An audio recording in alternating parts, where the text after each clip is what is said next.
Hi everyone. So from the continuation of the previous video, so in this video let's see about the nature of the harvested crop or the plant and the animal. So from this we can actually, why we have to look into this is because the spoilage that occurs in the food may be not only like due to the storage conditions or the other factors. Sometimes it may lead even from the source from where the food is being actually taken. Okay, so the basic introduction: harvested foods are like living or recently living, and highly perishable foods are actually after harvest or after the slaughtering process. They are more highly perishable, and spoilage rate depends on both the condition and the biological structure of the particular food material.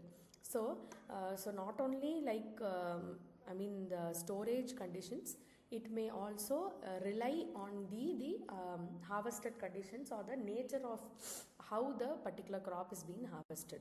So keeping that in mind, nature of the harvested plant products. So what happens is even after harvest, the plant tissues will actually remain alive only.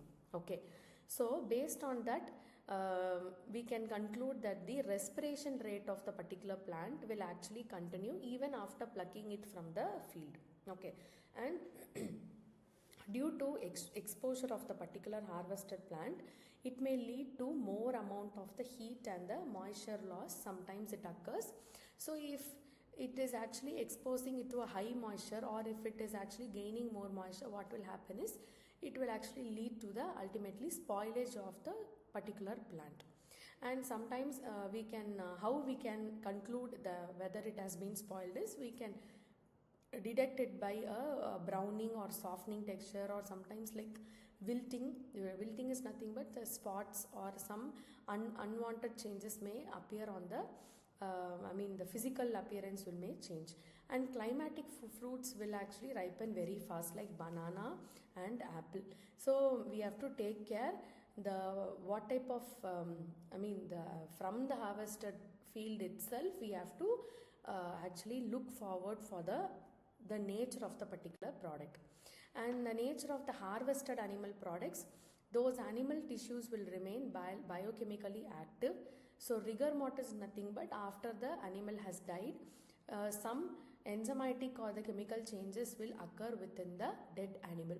So when there is a high protein and high moisture content within the dead animal, what happens is ultimately it lead to more bacterial growth, and the fish will spoil fast, and milk will actually become very perishable.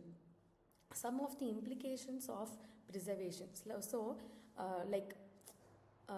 how we can prevent those actually crops from spoilages. For plant type of crops, we need to go for more cooling techniques and control of the moisture.